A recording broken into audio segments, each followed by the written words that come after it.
Welcome to What is Going for new thought from the edge of Each week on OMTimes' flagship radio show, veteran broadcaster, author, and media consultant Sandy Sedgbeer conducts thought-provoking interviews with inspirational authors, artists, musicians, scientists, speakers, and filmmakers who are working at the point where spirituality and science meet consciousness at the very edge of Here is your host, Sandy Sedgbeer. Hello. For eons, dogs have been regarded as man's best friend. Stories abound of their loyalty, service, and their sometimes seemingly miraculous ability to understand and communicate to others their human companions' needs in emergency situations. And for as long as we've been bonding with our best friends, we have wondered, do dogs have thoughts and feelings? Can they really understand and communicate with us? And if so, does this mean that they have consciousness and souls?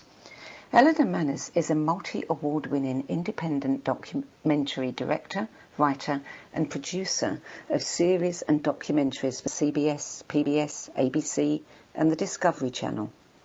Looking for companionship after a near-fatal car crash, she decided to get her first dog.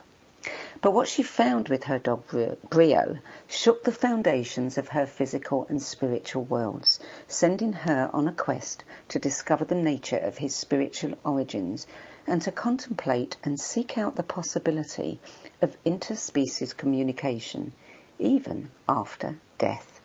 Elena Mannes joins me tonight to discuss her book, Soul Dog, A Journey into the Spiritual Life of Animals, in which she shares her investigations into the spiritual life of animals and her research with animal communicators, psychics and scientists specializing in animal intelligence. Elena Mannes, welcome. Thank you. I'm so happy to be here. Thanks for having me. Well, it's a lovely book, Elena. Oh, I appreciate that. Thank you. When your dog Brio came into your life, you were, by your own admission, a driven, ambitious, type A network TV producer, trained to be skeptical and extremely wary of anything remotely woo-woo or paranormal. So tell us what happened to change that. Well, it was certainly surprising, most of all to me. I like to say I'm the last person I would ever have thought would have had this experience or written this book. So, as you said, I had decided to get a dog. I'd never had a dog. I grew up with cats and loved animals, but, you know, and the usual feeling that they were pets kind of under our control. And I came out of this car accident and the end of a relationship and thought that I would get a puppy because it would bring companionship and that unconditional love that, you know, we hear that dogs bring into our lives. So my friends and colleagues thought I was crazy because I was traveling all the time. And how would I have time for a dog? And I think they also felt that I was not the right personality, perhaps, to be nurturing of a puppy. And it's true that I didn't know anything about having a puppy. But I plunged ahead and brought my standard poodle puppy home, named him Brio, which turned out to be very appropriate. It's a name that means, in classical music, it means joy and gusto, spirit. So he certainly had that spirit. But in the beginning, things did not go as I expected. He didn't obey me. He didn't really listen to me. I really thought he didn't even love me or like me. He would run away and not come back. There was an incident once in the city park when I was screaming at him to come and somehow managed to walk backwards and step into a boat pond. So there I was, knee-deep in water and completely humiliated. So this was not my comfort zone, to say the least. You know, I was very much used to being in control of the situation and the master of the situation, and that's what I thought would go on with this puppy. And I did get dog trainers who helped somewhat, but not enough. I felt that I really couldn't, connect to him well enough. I didn't speak dog. I had no idea what he was thinking or feeling.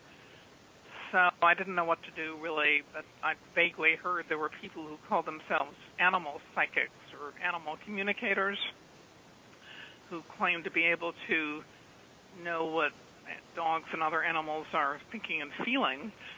So I did a little research, and really out of the blue, I told myself I had nothing to lose. It was just out of curiosity. I called a psychic in California across the country from where I was and didn't tell her anything about me or Brio and asked her to read him, as they say. And she did, and it turned out to be amazingly accurate, describing where I lived and pretty much from Brio's point of view, how he navigated around the furniture and the streets he liked to walk on, and things about me, and even his personality that there's no way she could have known when I didn't tell her anything except his name and his breed. So that certainly piqued my interest. But, I certainly was a real skeptic. I really did not like or believe in anything that smacked of sort of new age woo-woo, as I thought of it. And, I really just made that phone call out of desperation. But it did, I couldn't understand how she could have known all that. So it got me started on an amazing journey, and I began to call a few more animal psychics to see if they agreed with the first one, and, more or less they did. And the more I called, the more I was coming to think that something was going on that I couldn't explain by rational, means, by the human senses. So I found myself really entering this world of animal psychics and communicators, and ultimately talking to scientists working on animal cognition and extrasensory abilities. So in sort of a long answer, but that's how I got into this. Having read your book, and as you're speaking, I have this image of Brio sitting at your feet while you're talking to all these people, nodding his head as if to say, "Told you so." That's what he would say. Yeah. So here you are, kind of catapulted into this whole other world that you've avoided like the plague, and suddenly you're having to, consider that there really is something going on here. How did you feel about that? Well, I very mixed feelings. I was certainly interested. I couldn't deny that something was really happening. And the more I pursued this, the more accurate these readings were, and the more validation I came to be getting, but I couldn't explain it. And, I tried to play the devil's advocate with the psychics. Could they be reading my mind even, not Brio's? And, I tried to test them against each other and do all these sort of journalistic tricks, sort of, to try to get multiple sources and use whatever journalistic skills I had to, maybe prove them wrong or frauds even, although I really came to like many of them. I ultimately just could not, I just knew that they were good ones, were truthful, that they really were somehow connecting to my dog, that, that I couldn't explain. Certainly at that point, I was barely beginning to talk to some of the scientists or experts in the field at that point. So I had very mixed feelings. I sort of felt like people are going to think I'm crazy. I didn't come out really until the book was published, certainly not to professional colleagues and to very few friends or family, because I thought everybody would think I'm crazy. Although you were motivated by your experience with the psychic to produce a filmed segment with Diane Sawyer, featuring that psychic who surprised Diane with her accuracy. Tell us a little bit about that. Yeah, so I decided, that I would use my position working for a network, and I persuaded them to do a documentary about the animal mind, and to include a segment on animal telepathy.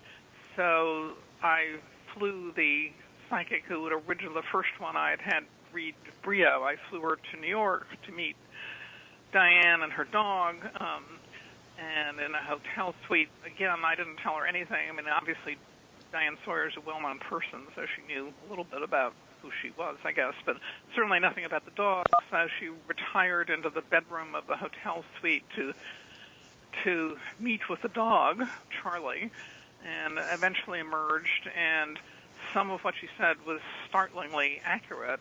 She said, for one thing, that Charlie sometimes was scared of spinning or felt that he was spinning or he was dizzy. And Diane confirmed that he actually had fallen into a swimming pool when he was a puppy. And then another thing that I did was to tape Charlie when Diane wasn't home, and the psychic wasn't there. She didn't know anything about that, but I taped Charlie at Diane's house in the yard, watching what he did, going under some trees and down by a stream, and inside the house, going under the dining room table. And then later I interviewed the psychic and asked her to describe what could she get about what Charlie did at his house, outside and inside, and play the tape against it. It was right on the money. She said, well, in the yard, there's some trees, and he walks under the trees, and there's a stream, and inside, she said, he wanders around underneath the furniture, sometimes like in the dining room. So, playing that against the tape was really quite stunning, and this was more validation. Certainly. Now, you went on to study the work of biologist Rupert Sheldrake, who is responsible for the theory of morphogenetic fields. And of course, one of the things that Rupert is famous for is his work exploring the intuitive and extrasensory abilities of animals, some of which he shared in his book and documentary on dogs who know when their owners are coming home. What did you learn from Rupert about interspecies communication? Well, certainly his fascinating theory about morphogenetic fields. He, in short, believes, as you know, that animals of the same species, or even among different species, if they're bonded to other beings or another being, like a dog and its owner, its person, that they are connected somehow, these invisible fields. And morphogenetic is a term that comes from evolutionary biology, which Sheldrake was Cambridge University trained in biology, so he certainly has the scientific Western science credentials and grounded in scientific method. But as you know, he's really studied the behavior of such bonded animals. There's one famous study or studies that he did with dogs who seem to know when their owners are coming home, even if it's over a long distance and at random times. A dog that will go just sit at the window, for example, when its person is leaving work, for example, even if it's at different times. And Sheldrake documented that, matching the times when the owner would leave and the dog would go to the window. And he has come in for some criticism, but he's responded, in a very scientific manner, in my opinion, justifying his methods and responding to his critics. And he's really at the cutting edge of this kind of research. He believes that non-human animals have stronger extrasensory abilities than humans. We may have been also born with it, but all the noise in our lives may have blocked it out. But he really, refers to both the ability, like a sixth sense, for example. We've heard stories of even wild animals predicting storms, dogs or cats even, that travel thousands and thousands of miles to find their people, and amazing stories of survival. So there's all these extrasensory abilities, including telepathy, that Sheldrake has studied, and really has built a very strong case that this is a real phenomenon, and not woo-woo and not crazy. Indeed, I've got great respect for Rupert Sheldrake's work, and in fact I had my own story about a dog who knew when its owner was coming home. I was there at the time, and I was looking after my sister's dog for the weekend, And, the dog was really good the entire weekend. And then suddenly on the Sunday evening, he started going crazy, running round in circles, coming up to me, looking at me as if he wanted to communicate something, and being very intense in his behaviour. And I later found out that was exactly the same time as my sister had got on the ferry to head home. Wow. That's a wonderful story. I hope you told it to Sheldrake. It could be one of his studies. Yeah, no, I haven't told Rupert that one. I think I've told him a few others, but not that particular one. But yes, I mean, it is, we see it time and time again. And as I have 2 granddogs, and both of whom are quite different, and they belong to different families, two of my children and their families. And having observed their behaviour a lot when I've been looking after them, I'm convinced that they know. They really do know. Oh, I am too. I mean, my cat also, he'll often be at the door when I arrive home, even more so than my current dog, actually. Yeah. You're listening to What Is Going On. I'm Sandy Sedgbeer. My guest today is multi-award-winning independent documentary director, writer and producer Elena Mannes, whose book, Soul Dog, A Journey into the Spiritual Life of Animals, chronicles her extraordinary relationship and communication with her dog Brio, as well as her investigations into the spiritual lives and consciousness of animals. We'll be back with more after the break.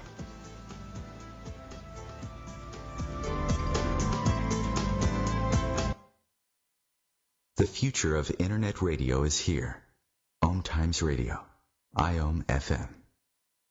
Ascending Hearts is no ordinary dating site, but a spiritual dating site with a purpose, to link you with your soulmate. We engineer the serendipity so you can trust that you will attune with someone that has the same matching vibration as you. Ascending Hearts, the conscious dating site for the spiritually aware. Try Ascending Hearts for free. AscendingHearts.com. More than 24 million Americans have an autoimmune disorder, and that number continues to grow. I'm Sharon Saylor, and I'm one of those 24 million. To put that number in perspective, cancer affects about 9 million and heart disease up to 22 million. That's why I've brought together top experts and those thriving regardless of their diagnosis to bring you the latest, most up-to-date information. Join me, Sharon Saylor, Friday night, 7 p.m. Eastern, for the Autoimmune Hour on Life Interrupted Radio to find out how to live your life uninterrupted. Hi, this is New Age Grammy winner Paul Avgerinos. Thanks for listening to OMTimes Radio, and please support my peaceful healing music with a purchase at iTunes, Amazon, or wherever you shop for fine music. Just put my name into the search engine, Paul Avgerinos. A, V like Victor, G like George, E-R-I-N-O-S. You can also visit me at roundskymusic.com. Thanks for listening, and I'm wishing you the brightest of blessings.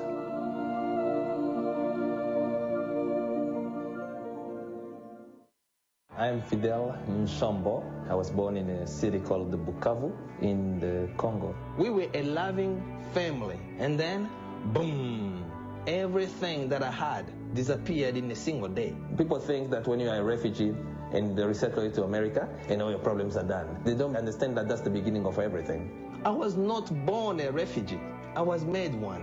It's time we welcome refugee families with open arms. Learn more at embracerefugees.org, brought to you by the Ad Council. Welcome back. Elena Mannes, in researching Soul Dog, you heard many stories of experiences that you say defy explanation in terms of materialistic empirical science. Would you share one or two of those stories with us? Sure. Well, one that comes to mind is a couple that I met with a dog that they considered to be their soul dog, a hound mix, and they had the same feeling about him that I had about Brio. There was just something very special about him, and they actually had taken an animal communication course with one of the psychics that I worked with. So they told me this story that once the wife was driving with the dog on the back of a station wagon or SUV, I guess, on a highway near New York City, and there was a rear-ender kind of crash, and her back window got knocked out, and the dog escaped in the middle of this throughway. And of course, she was devastated and called her husband, and they started searching, and they decided that they would just sit for a minute and they would try to use what they had learned and send telepathic message to the dog to not to run, but to go somewhere nice and just sit and wait for them. So they did that, and then they kept driving around. It was in a suburb of New York, I think, Yonkers. So they were driving, and all of a sudden they pass a fairly nice-looking house with a porch, and they see Shiner, their dog, just sitting there on the porch. So they, of course, pull up, and overjoyed, and the nice woman who said he had arrived, said she didn't even try to get him in, that she could tell he just wanted to sit out there. She brought him some food, and the Shiner had just sat there. So they truly felt that their telepathic image, the message they had sent, had worked, and they found him. So that's one that comes to mind that always stayed with me. Now, there's also the wonderful one in your book about when you engaged an animal communicator to talk to a horse that was running in the Belmont Stakes. You were doing producing a TV story about that, and the horse was a rank outsider, but he told the psychic that he was going to win. So tell us a bit about that one. Yes, that was truly amazing. It was the Belmont Stakes, which, as many people probably know, is the third leg of the Triple Crown, and that was the year that a famous horse called War Emblem had won the Kentucky Derby and the Preakness, and he was the favorite to win the Belmont Stakes and win the Triple Crown. So I had decided, again, that I would try to do a story for the network about, that I would get a psychic to try to talk to one of the horses in the race, and actually the only trainer that I could get to agree to do this was the trainer of the longest shot of all in the history of the Belmont Stakes, 70 to 1. The horse's name is Sarava. So I wasn't thrilled, but what am I going to do? So we go out to the stable the day before the race with the psychic, and she stands there, and I'm shooting this, and it's not very exciting television, so I'm thinking, oh my God, nothing's going to come of this. And finally, the psychic says he's going to win. So everybody kind of was shocked, and the trainer actually said, why does he think he's going to win? I mean, I think he was shocked more than anybody else, maybe. So Dawn, the animal psychic, said, well, he knows he can do it, and he wants to do it for you and his owner. So, we finished shooting, and I don't have big expectations for the story at this point, and the next day comes, and I'm sitting at home watching the race on TV, and it starts, they're off, and the announcer barely mentions Sarava. All the attention is on War Emblem and a couple of other leaders until the far turn, and then I suddenly hear the announcer start his voice rises, and he says, Sarava is making a move. Sarava is making a move. And then he says, Sarava is pulling ahead. He's pulling ahead of War Emblem. And then Sarava has won the longest shot in Belmont Stakes history. So everybody asked if I had bet on the race. I had not. And you hadn't, and the psychic hadn't. No, I mean, but I had to recover for a few minutes, and I called Dawn, the psychic, and, she wasn't surprised, really, but she said she really cried because she was so touched about what the horse had done, and so happy for him. Mm-hmm. So that, I tell that story, and, it's still amazing to me. Yeah, I'm sure. Now, back in 2017, there was a wonderful movie called A Dog's Purpose. I defy anyone to watch that and not have tears in their eyes. And it's about a dog who discovers his purpose in life by showing humans how to laugh and love over the course of several lifetimes spent with different owners. Now, you've said that as a child you had a strong belief in reincarnation. Where do you think that belief came from, and do you still hold that view?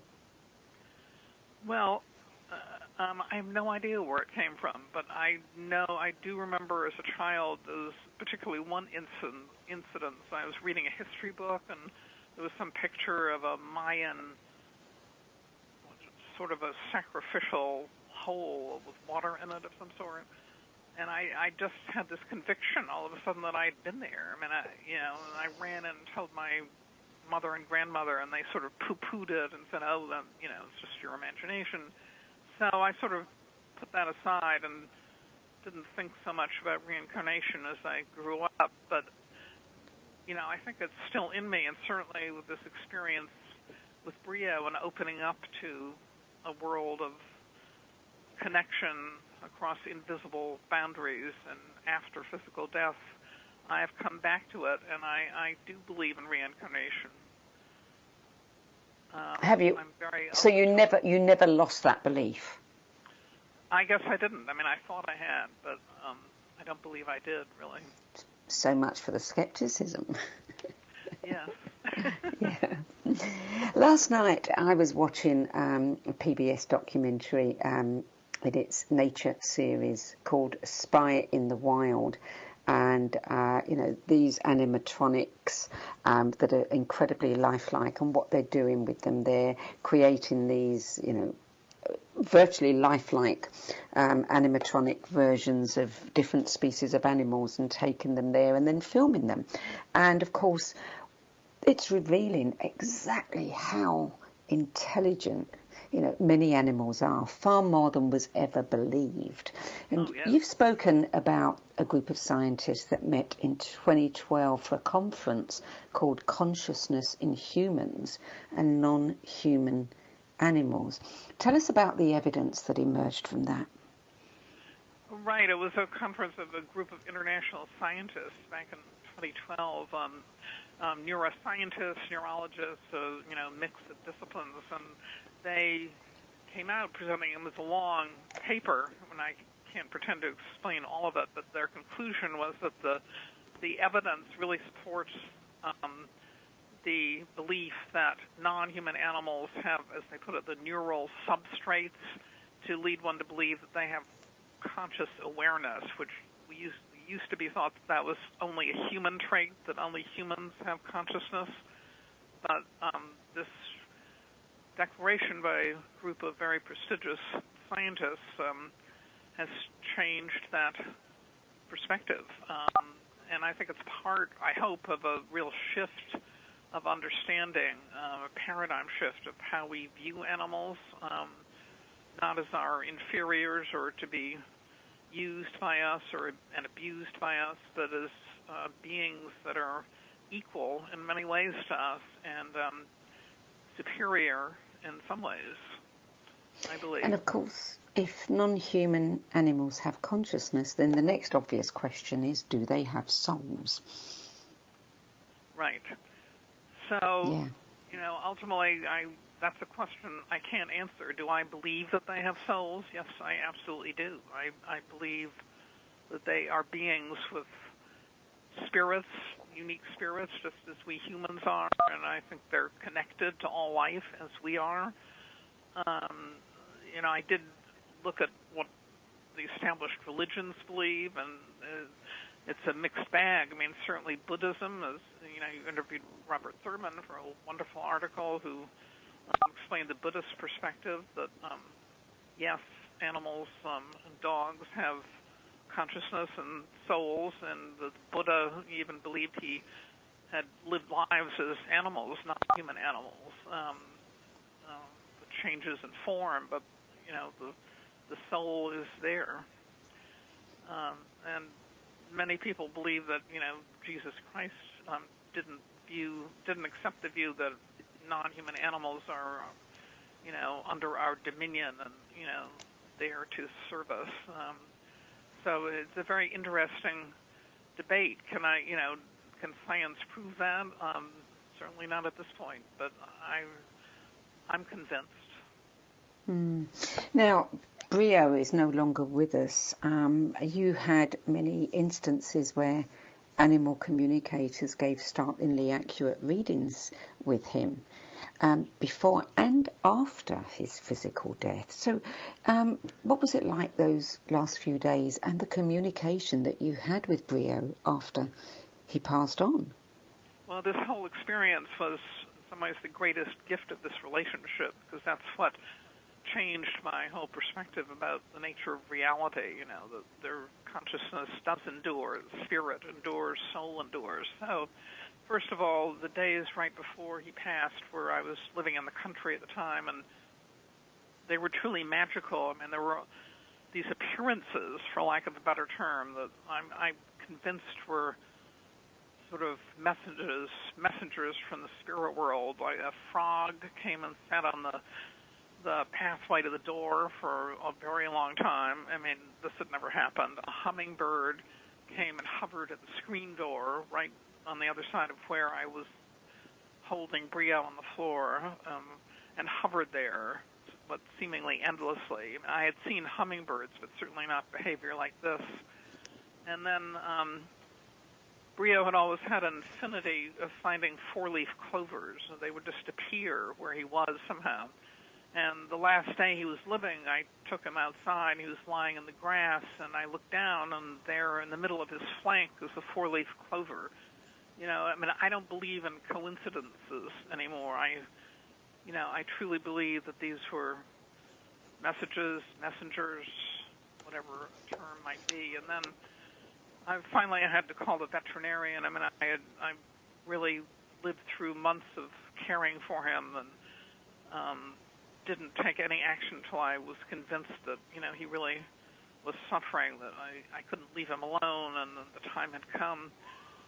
So I called the vet, and I had one of the animal psychics that I'd been working with on the phone for support, and I was just holding Brio, and when the injection went in, I had this incredible physical sensation of spiraling up and out.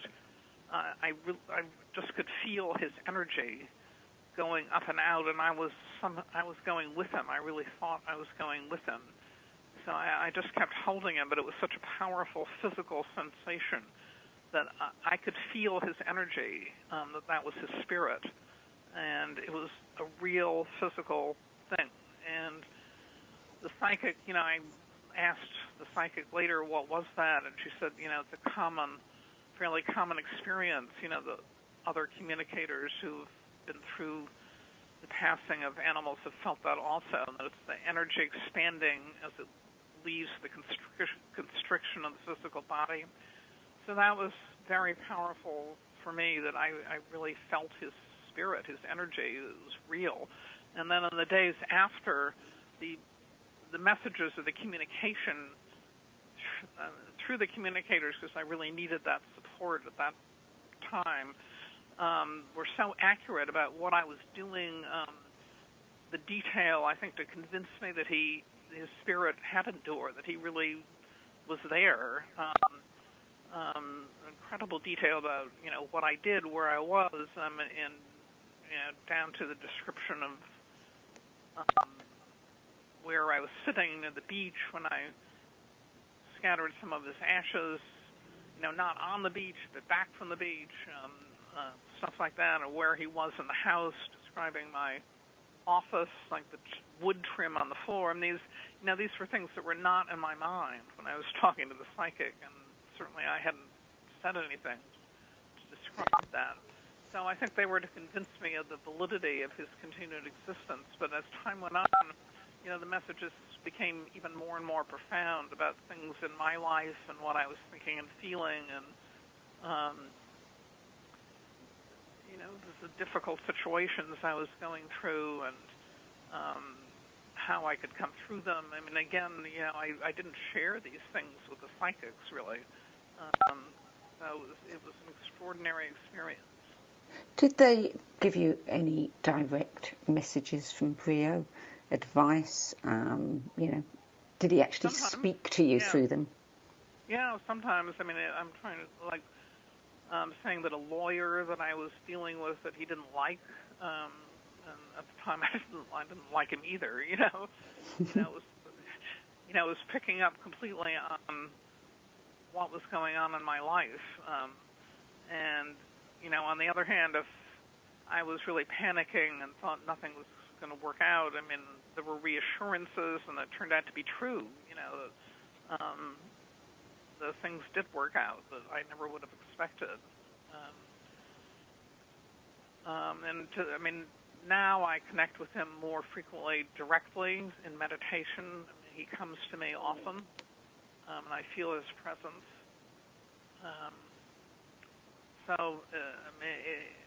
I think, it's my experience, and I'm totally convinced that his spirit endures and that he came to be my teacher in a way. Yes. I have no doubt about that. I'm not sure that, anything I can say can convince others of the reality of what I experienced, but, if I can at least open some minds for people to look at that possibility and for people who have lost beloved animals.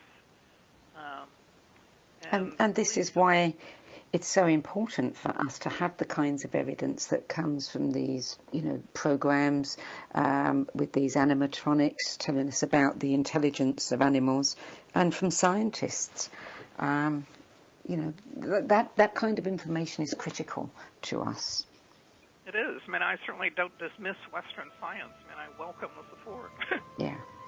You're listening to What Is Going On. I'm Sandy Sedgbeer, and I'm speaking with award-winning independent documentary director, writer and producer Elena Mannes, whose moving book, Soul Dog, A Journey into the Spiritual Life of Animals, chronicles her extraordinary relationship and communications with her dog, as well as her investigations with animal communicators, psychics and scientists. We'll be back with the cutting edge of conscious radio, OMTimes Radio, IOM FM. Being a radio host on IOM FM allows you to build your show on a rich platform with the power of the internet to fulfill your outreach goals and connect with a very specialized and global online audience, unlimited by time and distance. OMTimes Radio will provide you with web relevance, a recognizable conscious brand, and with the standard of excellence that has accompanied every single OMTimes endeavor. Host your show with OMTimes Radio Network. My name is Victor Furman. Some call me The Voice. I've always been fascinated with human nature, spirituality, science, and the crossroads at which they meet. Join me Wednesdays at 8 p.m. Eastern on OMTimes Radio, and we'll explore these topics and so much more on Destination Unlimited.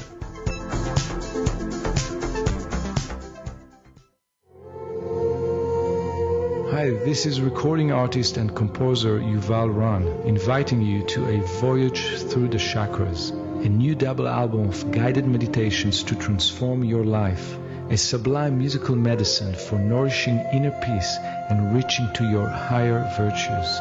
Get it now at metamindfulnessmusic.com, METTA mindfulnessmusic.com.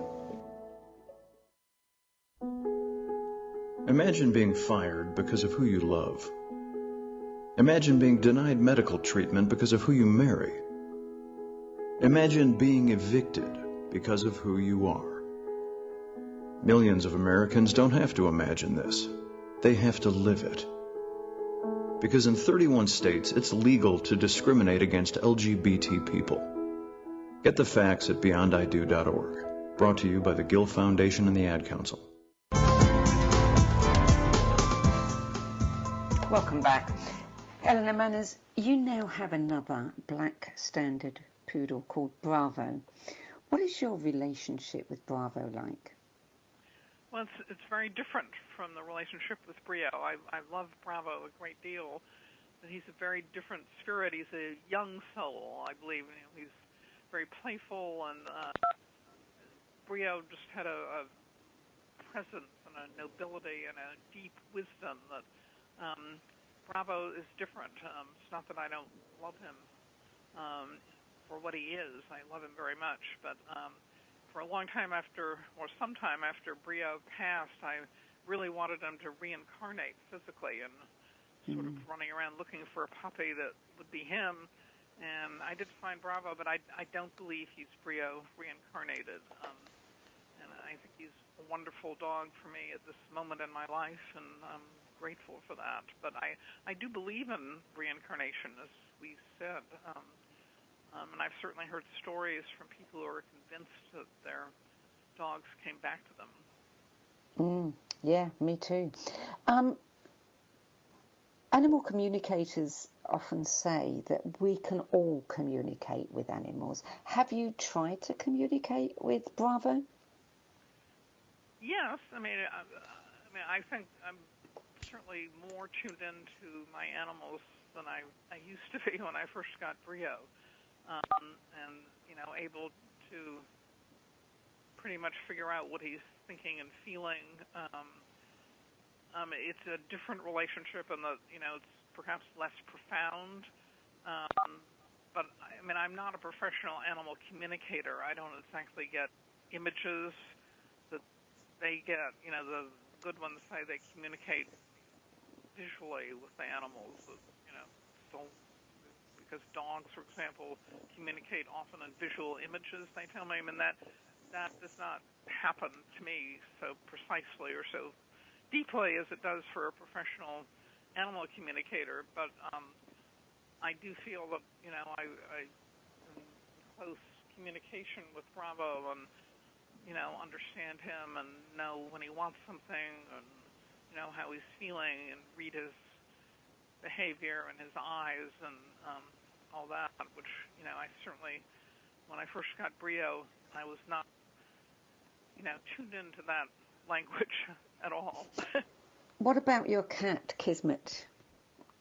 Well, the same with him. He's his own personality. He actually was kind of raised by Brio, but he's a very strong personality. He actually kind of runs the household now. But I feel I'm pretty tuned into him too. Cats, as you know, I'm sure, it's a different relationship with a dog. It's a different species, but Kismet has his own spirit, and which I appreciate a great deal. He's a big part of my life. Now, as I've said a couple of times, you're a multiple award-winning independent documentary director, writer and producer. You've won 6 Emmys, 2 Directors Guild of America Awards, 9 Cine Golden Eagles and more. But you say that your greatest honour is the journey that you took with Brio. So of all the doors that Brio opened for you, the things he taught you, the gifts he gave you, what is the single most important thing that he brought into your life? I think the belief in soul and enduring consciousness and the connection of all beings. And we humans are not unique in all ways, and we're not masters of the universe. And that there are invisible dimensions that we can't begin to understand with our human senses. And I guess that's several things, but it's all part of the same realization, I believe. And how has that understanding informed your life since then? Well, I'm still human. It's certainly made me hopefully more patient, more compassionate, and less fearful. If one truly believes that consciousness and spirit endures, then there's less fear of death and less reliance and need for material rewards. It's living partly in that other dimension of spirit. And certainly I'm, not some guru. I'm not a enlightened being by any means. I'm very human in a lot of ways, but it has changed my life profoundly. What about your work? Has it created, caused any changes in your work? Yes, I believe it has. Partly due to me. My interests have shifted, which certainly started during that journey with Brio. To some degree, the industry that I'm in has changed, and the work opportunities have shifted. It's not the same business that I entered when I began as a television producer director, but I'm still doing it. I enjoy the craft, but I'm not all consumed by it as I used to be for many reasons. It's not the focus of my passion. That may be the biggest reason, but I'd rather put my energies and talents to things like this book and maybe some documentaries on the same subject that are really, yes, I was going to say, it must fascinate me. Yeah, it must surely, especially with all the scientists that you've spoken to and the evidence that's emerging, it must give you a passion for wanting to share that. It really does. I'd love to take it further, keep going here. Yeah, well, certainly Rupert Sheldrake's doing a lot of great work that is worth reporting on and filming, for one, and there are many, many others. I know that you have a Facebook blog, The Spiritual Lives of Animals. What kind of response are you getting from people, from readers of the book and, people who come to your blog? Well, I'm getting, good response. People who've read the book, many of them seem to really love it, and thankfully some people seem really helped by it. I've been getting messages from people who have lost an animal and want referrals to animal psychics. So if people are open to that, I'm happy to give contact information for some of the people I worked with. The Spiritual Life of Animals is not just about the book. It's I post about other stories, and I would love to hear your stories, the listeners' stories about your animals. That would be great. And also there's a website for the book, www.souldogbook.com. You can reach me on that also, and see some blog pieces that I've written there as well, and there are links to buy, and I'd love you to write and tell me your stories. Because I may work on a sequel for this book, and it would be great to hear from other people. Yeah, I was just going to say that's an obvious one, isn't it? With so many stories out there and people bringing them to you, to be able to produce a kind of chicken soup for the soul series of books about animals and how the interactions they have with their owners and others and how that changes their lives. One of the things, you mentioned Robert Thurman earlier, and I did do an interview with Robert, and he wrote the foreword for your book, and I said to him, he doesn't do many forewords. What was it about, this particular book that persuaded him that he wanted to write the foreword? And of course, he was sharing stories not only about, some of these topics in Buddhist culture, but also and Buddhist religion, but also his own stories about his dogs and how he was touched by the book. When people of that ilk, tell you about their stories and how touched they are, do you feel that this is something that it's another thing that Brio has brought into your life, being able to share it with so many people in positions who can share it with others?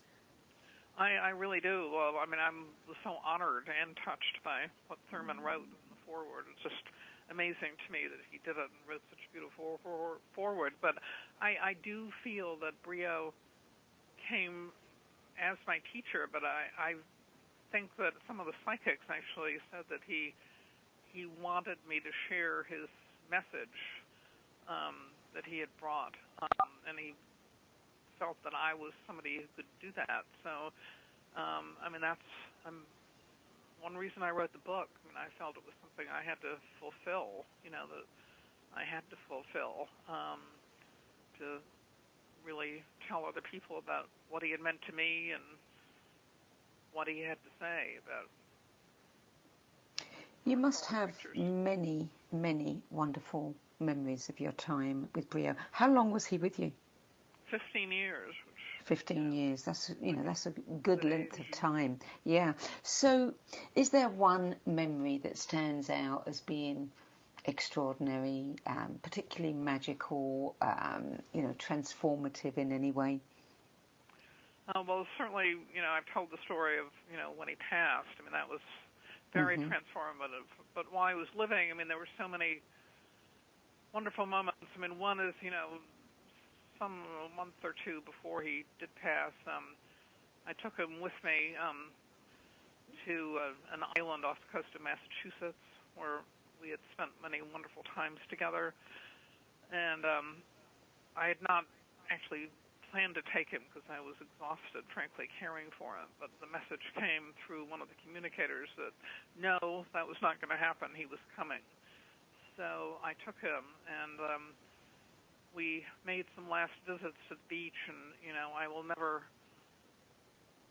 forget just sitting with him in the car looking out to the ocean for a long, long time and smelling the salt air. And I know that he had the same feeling that I did. I mean, I held him, in the back seat of the car, and the door was open, and he just kept looking out to sea. I mean, he would always do that when he was younger. He would run on the beach and have joyful times, but he would also just sit and stare out to the horizon, and that's what he was doing that day. And I hold that memory very close. When I was talking to Robert Thurman, he mentioned some of the stories about his own dogs. They've played obviously an important part in his life, and he firmly believes that dogs have souls and consciousness, of course. And I mentioned to him a particular story with my dog, and I'd left my dog behind in England when I came to America. I left him with my daughter, who he loved, and they were very close. And later, a year or so later, she said that she was going to come to America for an extended period of time, and she was going to bring him with her, to leave him with me when she went travelling. And at the same time, a psychic friend told me that the dog was coming home to go home, that he was going to be reuniting the people he loved the most, and that he was going home, which of course I really discounted, didn't want to believe. But in fact, we had him for just 6 weeks. And then it turned out he had a tumour in his bladder, despite having been, had a extensive medical checkup before he flew, and nothing showed. But what was particularly interesting is he was very close to my cat. Very close to my cat. They used to sit in front of the fire together, and the cat used to groom the dog. And the cat was much older than him. She was 22. She couldn't come to America. She stayed with a friend, but who was an animal communicator. And the dog died on Friday, and the cat died on Monday. And that, it did not feel like coincidence at all to me. So, they're not just communicating with us, they're communicating, across, various different animal species too. Beyond time and space, Yes. It's real. I mean, it absolutely is real.